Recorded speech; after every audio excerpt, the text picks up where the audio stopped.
Sección segunda. La Iglesia ha deseado siempre, y desea al presente que todos lean, mediten y se aprovechen del gran tesoro que en sí encierran los sagrados libros. Desearía sin duda la Iglesia que cada uno de sus hijos se hallase en disposición de sacar, por sí mismo, todas las grandes utilidades que dejamos referidas. Y por eso tiene y ha tenido siempre, abierto para todos generalmente el libro de las Santas Escrituras 1. Ya los que pueden entenderlas en las lenguas en que las escribieron los autores inspirados, jamás ha puesto límite alguno en cuanto a su lección. Antes por el contrario ha exhortado y encomendado su uso y estudio, su lectura y meditación, como el medio más poderoso para hacer florecer la piedad y religión. Pero por lo que respecta a las traslaciones de los textos sagrados en otras lenguas, ha dado las providencias más oportunas que ha juzgado convenientes para precaver los abusos que podían introducirse en asunto tan delicado. Lo que vamos a explicar con la claridad que pide la gravedad de la materia. 1. Santo Tomás, primera parte, cuestión primera, artículo 9 en conclusión.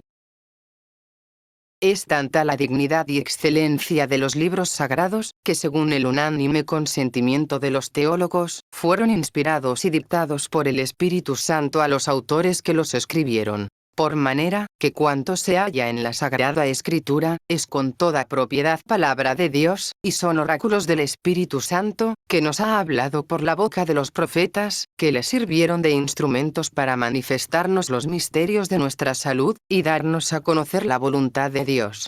En el modo de explicar la inspiración divina hay alguna variedad entre los teólogos modernos y antiguos, pero los antiguos unánimemente la entendieron con todo rigor. 1.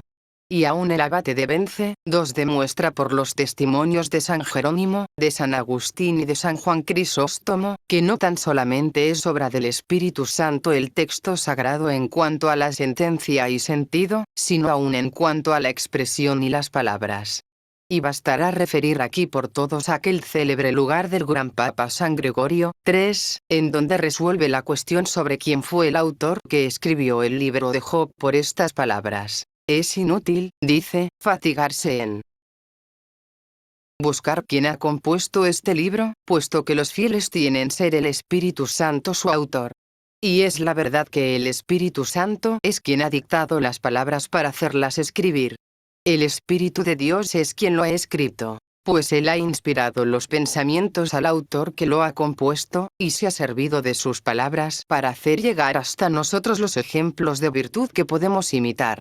Se nos tendría seguramente por ridículos, si leyendo las cartas de algún personaje grave que nos hubiese escrito, nos descuidáramos de la persona del autor y del sentido de sus palabras, por divertirnos a indagar inútilmente la calidad de la pluma con que están escritas.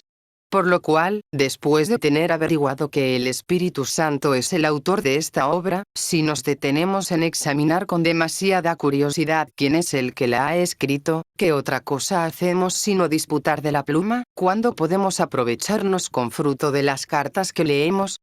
Y esta comparación de la lengua del profeta con la pluma del que escribe, es puntualmente la del Salmo 44, versículo 2.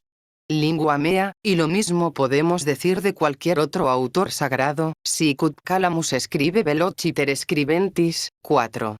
1. Estío. Comentario sobre la segunda a Timoteo. 2. Abate de Bence. Véase su disertación sobre la inspiración. 3. Gregorio Magno. Prefacio a Moralia in Job. 4. San Agustín. La ciudad de Dios, libro 18, capítulo 38. De esta excelencia nace que esté encomendada a la Iglesia la escritura divina, así en cuanto a lo material de los textos y libros que forman su canon, como en cuanto a su sentido e inteligencia. Y así ella, como columna y firmamento que es de la verdad, por medio de la tradición decide si un libro es canónico o no, y determina también el sentido y sentencia de cada texto, siéndole propia la custodia e interpretación de los libros divinos, que el Espíritu Santo dictó para su gobierno y el de sus fieles, como verdadera madre y maestra de los que creen, y están en su gremio.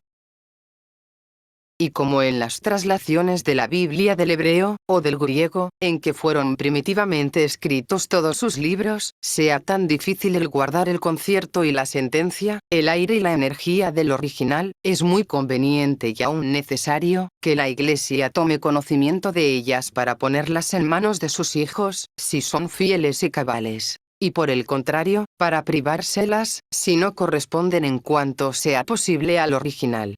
Ni se puede negar a la Iglesia esta inspección sobre el uso que se hace de la palabra de Dios y de las escrituras divinamente inspiradas para nuestra salud, y encomendadas a su fidelidad. Porque como dice el apóstol San Pedro, 1. Debemos comprender ante todas cosas, que ninguna profecía de la Escritura depende de la interpretación de un particular, puesto que la profecía jamás ha procedido de la voluntad humana, sino de la inspiración del Espíritu Santo, por la cual los hombres santos han hablado de Dios. Y así, pues recibimos las Escrituras de la mano de la Iglesia. De la boca de la misma debemos aprender su verdadera interpretación y sentido. Siendo así que los más de los errores y de las herejías han nacido de la mala inteligencia de las Escrituras, y de haber sostenido los sectarios con audacia y temeridad lo que no entendían. 2. 1. Segunda de Pedro, capítulo 1, versículos 20 y 21. 2. San Agustín. Tratado 18 sobre el Evangelio de San Juan. En consecuencia de esta regla, y en virtud del uso que en otro tiempo hizo la sinagoga, y después constantemente ha hecho la Iglesia, desde el tiempo de los apóstoles hasta nuestros días, es célebre la traslación del Antiguo Testamento hebreo al griego conocida por el nombre de los 70 intérpretes, la cual se tiene por legítima en la Iglesia latina, y por aprobada en la griega 1, para que los fieles tomen su doctrina por regla de su creencia y de sus costumbres. Y los santos padres, especialmente el Crisóstomo II, miran como uno de los mayores milagros de la providencia divina, el que un rey bárbaro, ajeno de la verdadera religión y enemigo de la verdad y del pueblo de Dios, como era Ptolomeo Filadelfo, emprendiese la versión de la Sagrada Escritura en griego, y que difundiese por este medio el conocimiento de la verdad a todas las naciones del mundo. Y San Agustín igualmente afirma que Dios se valió de un rey idólatra para comunicar a los gentiles el beneficio de las santas escrituras, que los judíos ocultaban, o por escrúpulo o por envidia. Libri, quo scientiae ceteris populis, vel religione, vel invidia prodere. Nolevat, credituris per dominum gentibus, ministra regis Ptolemei potestate, tanto ante proditis sunt. 1. Bulla Sixti Quinti, prefixa edición, Septuaginta Interpretes, 1582. 2. San Juan Crisóstomo. Homilía cuarta acerca del Génesis. 3. San Agustín. Libro segundo, de Doctrina Cristiana, capítulo 15.